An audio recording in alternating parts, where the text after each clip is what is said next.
किसी गांव में एक ब्राह्मण रहते थे। वो घरों पर जाकर पूजा पाठ कर अपना जीवन यापन किया करते थे। एक बार उन ब्राह्मण को नगर के राजा के महल से पूजा कराने के लिए बुलावा आया। वो ब्राह्मण राजा के महल का बुलावा पाकर खुशी खुशी पूजा करने गए। पूजा संपन्न कराकर जब ब्राह्मण घर आने लगे, तब राजा ने ब्राह्मण से एक सवाल किया।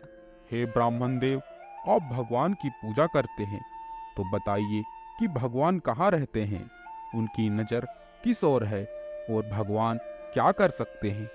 राजा के प्रश्न सुन ब्राह्मण देव अचंभित हो गए और कुछ समय विचार करने के बाद राजा से कहा, हे राजन, इस सवाल के जवाब के लिए मुझे कुछ समय दीजिए।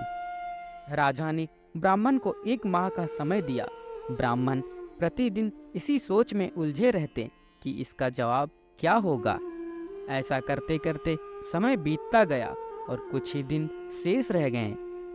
समय बीतने के साथ ब्राह्मण की चिंता भी बढ़ने लगी और जवाब नहीं मिलने के कारण ब्राह्मण उदास रहने लगे। एक दिन ब्राह्मण को चिंतित देख ब्राह्मण के पुत्र ने कहा, पिताजी, आप इतने उदास क्यों हैं? तब ब्राह्मण ने कहा, बेटा, कुछ दिनों पहले मैं पूजा कराने राजमहल गया हुआ था। पूजा संपन्न कराकर जब मैं वापस आ रहा था, तब राजा ने मुझसे एक सवाल पूछा था। राजा ने कहा था कि भगवान कहाँ रहते हैं, भगवान क्या कर सकते हैं और भगवान की नज़र किस ओर है।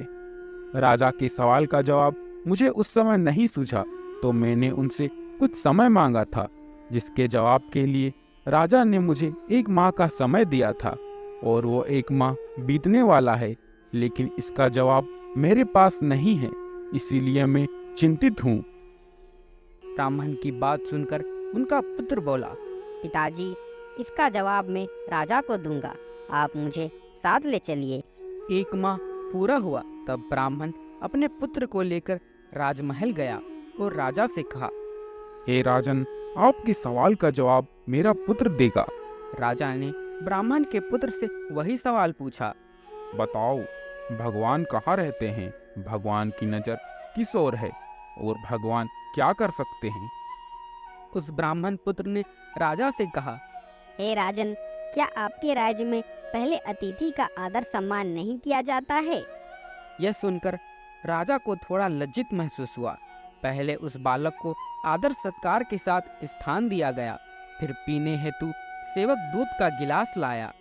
वह बालक दूध के गिलास को बड़ी गौर से देखने लगा। यह देखकर राजा ने पूछा, यह क्या कर रहे हो। तब बालक ने कहा, महाराज, सुना है दूध में मक्खन होता है, मैं वही देख रहा हूँ कि दूध में मक्खन कहाँ है। आपके राज्य के दूध से तो मक्खन ही गायब है।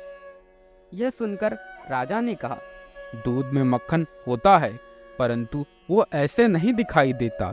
जब दूध को जमाकर दही बनाया जाता है और फिर दही को मथा जाता है, तब जाकर मक्खन प्राप्त होता है। यह सुनकर ब्राह्मण के पुत्र ने कहा, महाराज, यह आपके पहले सवाल का जवाब है। जिस तरह दूध से दही और फिर दही को मथने से मक्खन प्राप्त होता है, उसी प्रकार परमात्मा प्रत्येक जीव के अंदर विद्यमान होते हैं, परंतु उन्हें पाने के लिए सच्ची भक्ति की आवश्यकता होती है।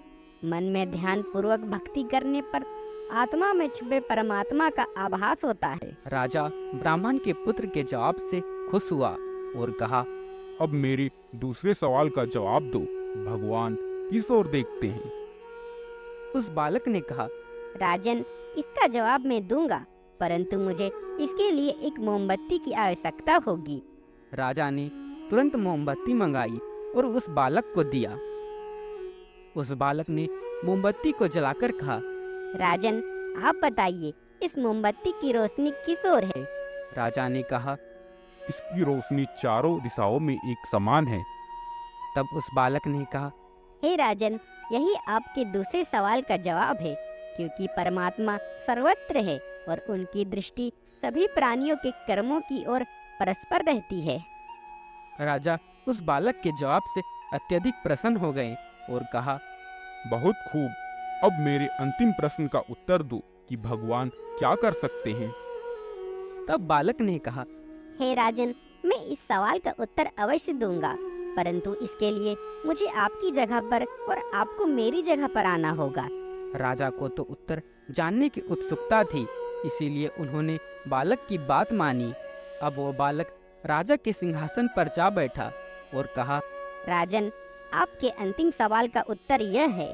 आपने कहा था कि भगवान क्या कर सकते हैं, तो भगवान यह कर सकते हैं कि मुझ जैसे रंग को राज सिंहासन पर बैठा सकते हैं और आप जैसे राजा को मुझ जैसे बालक के स्थान पर, अर्थात राजा को रंग और रंग को राजा बना सकते हैं। यह आपके अंतिम सवाल का उत्तर है। राजा उस ब्राह्मण के पुत्र के जवाब से अत्यधिक प्रसन्न हुए और उसे अपना सलाहकार बना लिया।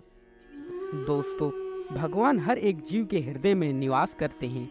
परमात्मा के साथ प्रेम करेंगे तो वे आपको सही मार्ग दिखाएंगे। इसीलिए हर जीव को पूजा पाठ और भजन कीर्तन करना चाहिए, जिससे आप अपने अंदर की उस शक्ति से जुड़ सके जो आपके भीतर ही उपस्थित है, लेकिन उसे आप पहचान नहीं पा रहे हैं। मित्रों, अगर आपको हमारा वीडियो पसंद आया हो तो वीडियो को लाइक, कमेंट और अपने दोस्तों के साथ शेयर करना ना भूलें। साथ ही साथ और ऐसे वीडियोस के लिए हमारे YouTube चैनल को सब्सक्राइब करें।